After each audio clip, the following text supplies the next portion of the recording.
people, and it's gone on far too long. And Sunday is on Mother's Day, and as a mother, I know we tend to be at the forefront of everything to make this place better for our children.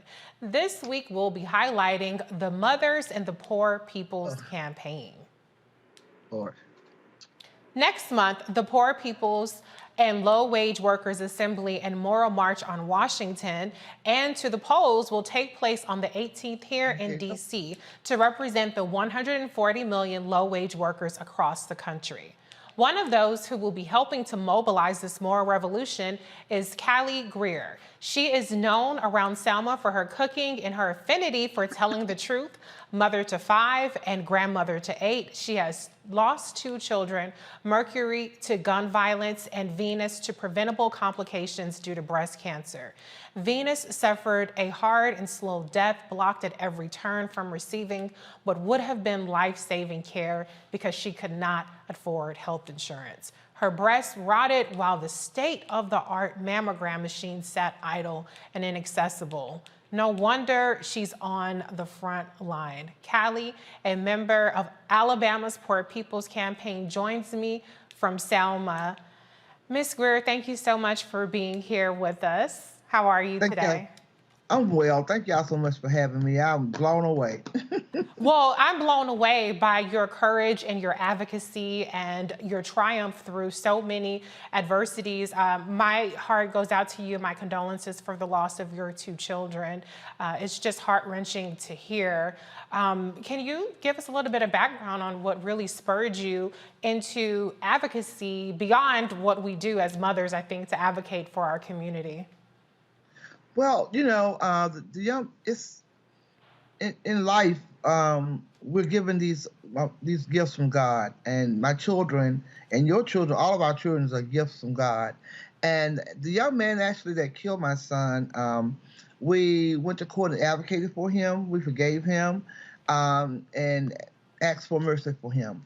Mm-hmm. So losing Mercury came at a very, very strange time in my life. But to lose 2 children and one that was preventable, you cannot just sit and wait for so-called people in positions of power to do things for you. They're not going to do things for you. You got to do things for yourself, and we actually have to do the work to save ourselves. When I first heard Reverend Barber speaking about Poor People's Campaign in Selma in 2014, you know, I was already advocating and doing stuff kind of like an asylum for myself. But when I heard him speak about the moral movement, I was moved by what he said. And, you know, when you are moved by something, I had these little emeralds burning, but he like threw fuel on my emeralds and it just started a fire. You don't hear people talking about moral standards much. And then the Poor People's Campaign is like all inclusive.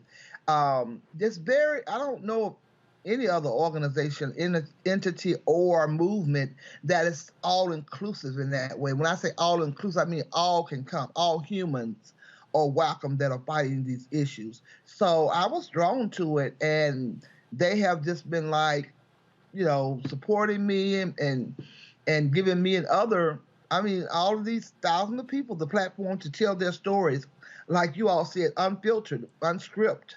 And just tell the butt-naked truth about what we're suffering and going through at the hands of people that are supposed to be doing right by us. As Reverend Barber often says, you know, God has not called all of these people that die home, especially a lot of people in the pandemic, but he does welcome them home. A lot of our people die because of the lack of care, love, concern for humans that they have made invisible. So my fight with the Poor People's Campaign has been fueled by other people just like myself that refuse to be told, you know, that they're not worthy, mm-hmm. how they have to live, who they have to love, how they have to worship, and refuse to be oppressed and kept down anymore. And we just refuse to be silent anymore. Well, I appreciate that you are so passionate and so active and refusing to be silenced and really being a champion in the way that you know how to be. It's inspiring because we just had a conversation where we talked about red states versus blue states and the kind of initiatives that are going on from Republicans versus Democrats. But you really got to the point about this being a moral movement and how that can spur you beyond politics, even though there's a political aspect to it because you're obviously advocating for certain political aims. Can you talk about just being in a state like Alabama that a lot of people, unfortunately, don't necessarily feel like is worth investing into to flip from red to blue.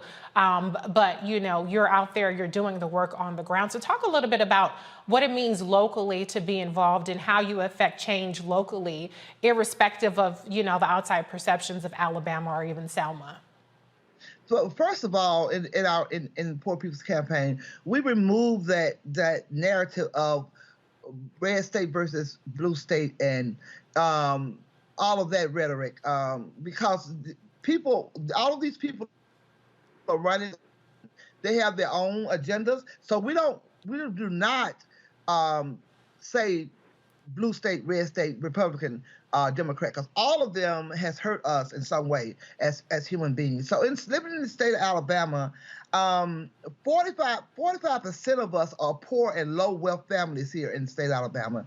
That's a total of 2.1 million residents. That includes 52% children, 46% women, 59% Black people, 64% Latinx, and 37% white people. So it's not a color. It's not a black-white thing. It's not you're Catholic or this thing. It's a human thing. We focus on human. Yeah. 57% of the eligible voting age population in Alabama voted in 2016. Out of 3.6 million eligible voters, more than 286,000 residents that can't vote because of felony disenfranchisement, including 43,000 Black people.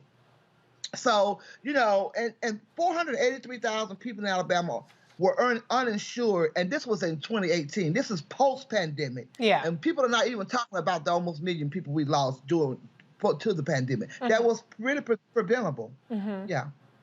Well, let's talk. So in Alabama, okay. Oh, no, go ahead, please, continue. I was going to say, in Alabama, yeah, it's rough here in Alabama, but we know for one thing for sure from Dr. King's movement and with Reverend Marvin movement, the Poor People's Campaign going forward, when we change things in the South, we change the world. Well, speaking of changing the world, let's talk a little bit about this Poor People's and Low-Wage Workers Assembly and Moral March on Washington. I saw that there are multiple events scheduled in multiple cities. Can you talk a little bit about folks who might be interested in getting involved, whether they want to travel here or attend any of the other cities where there are going to be events? Can you talk a little bit about kind of the purpose of that event and what you hope folks will get involved with?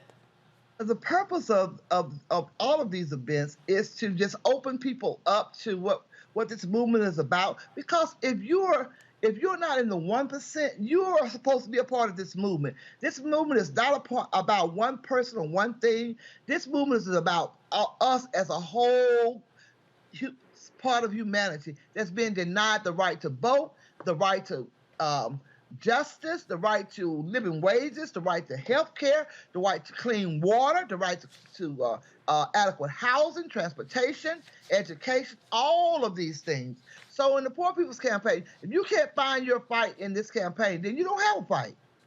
So that's why you should come, wherever they're showing up in your city or state, you should come and find out for yourself and see why you don't have a dog in this fight. Because if you don't have a dog in this fight, then you don't have any issues. You're in the 1%.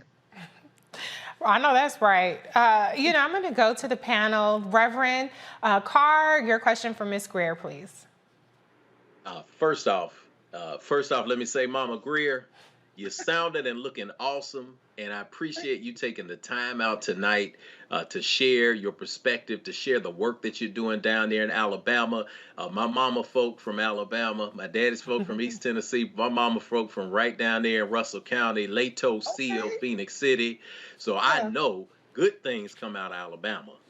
Right. I still keep a box of Alabama dirt on my table where I got pictures of all my mama's folks. And I know that that's a source of strength, just like you're a source of strength and light today. Y'all are going to be rolling across the entire United States. I saw that you're making a stop here in Nashville, Tennessee, and a couple other spaces. How can people get on the bus or support the bus for this event? Well, go to our website, www.poorpeoplescampaign.org, and any questions you have, and all of the prior work that has been done by the Poor People's Campaign is on that page. You can also reserve a seat. You can get a ticket there, and we have people organizing throughout the 47 states that are a part of the Poor People's Campaign, and we actually have some until later on tonight. You got to hurry up and do it. We have some sponsored seat for those people that are directly affected by these issues that we talk about, that you can actually get a seat and bring your kids, let them see what the movement is about and why we're fighting, and then why we're fighting for them so hard. So go to www.poorpeoplescampaign.org and check us out. And try to grab you one of those seats and come on to Washington, D.C. There's a meeting in Washington, D.C., and you All belong. right. All right. All right. Let the church Amen. say amen. Well, there's a big festival in DC that same weekend for Juneteenth, something in the Water Festival. But them tickets are about $400 right now. So if you ain't got $400 to spend on something in the Water Festival tickets to hear music on the mall, come on ahead and come down, and you can, for free 99, protest for higher wages and livable conditions for millions of people around the country. I don't know where y'all gonna go because the mall is taken, but it'll be somewhere in DC. DC is big enough for everybody. I'm gonna go to Dr. Malveaux. Question or comment from Ms. Greer? Ms. Greer, first of all, thank you. Thank you so very much for your activism and for your work. This is a very pressing issue to look at our low-income and low-wage workers, especially in light of some things that happened today. There was a union victory in somewhere in the South. I'm not putting it all together. My brain went blank for a minute. There was a union victory. No, it wasn't in the South. It was in the North. It was Staten Island. Amazon organized, Young Brother organized Amazon workers, but today there was a setback. Unionization does make a difference in terms of what we're paid. A Black person who's a part of a union is earning about a third more than a Black person who is not a part of a union. But Alabama, Mississippi, Louisiana, Georgia are notoriously anti-worker states. What is going on in your state to further empower workers who consistently, because of course we were the enslaved people, and the condition of workers now is just a direct legacy of enslavement. But what are you doing, and what are others in Alabama doing, joining Reverend Barber, of course, but what else to empower poor people and low-wage workers? So we've actually been having rallies at Amazon up in the Birmingham, Tuscaloosa area as well, and there's been two different votes. And there's been like intimidation of the workers from the company, and all kind of different things. Because folks, I mean, like you say, it is a form of slavery. And we pull down here, and folks, like they try to feed their children, try to keeping shelter, and then when the intimidation starts, and if you ain't had enough, if you haven't had enough, then you'll continue to bow to the intimidation, bow to the fear, and we just continue to try to fight with them, support them, and push them forward for a living wage. It's not like we're asking you to give us something that we do not deserve. They want to pay us $5 and charge us $7. So you can do the math. They can do the math, but then coming out of pandemic and all the loss of life and all the loss of resources that people have had, I'm sold out to get what I want. So some people just ain't sold out like that yet. Well, Ms. Greer, thank you so much for coming here and sharing your wonderful story with us. And hope to see you in DC for the march. You'll see me. You'll see me with my family. There's a meeting in Washington. Y'all belong. I hope to see y'all there. All right, we'll do. And that's Father's Day weekend too. So we shouting out the mothers today and this weekend, then we'll shout out the fathers that weekend. Thank you so much. Thank you all. Oh, somebody's hurting our people, and it's going on.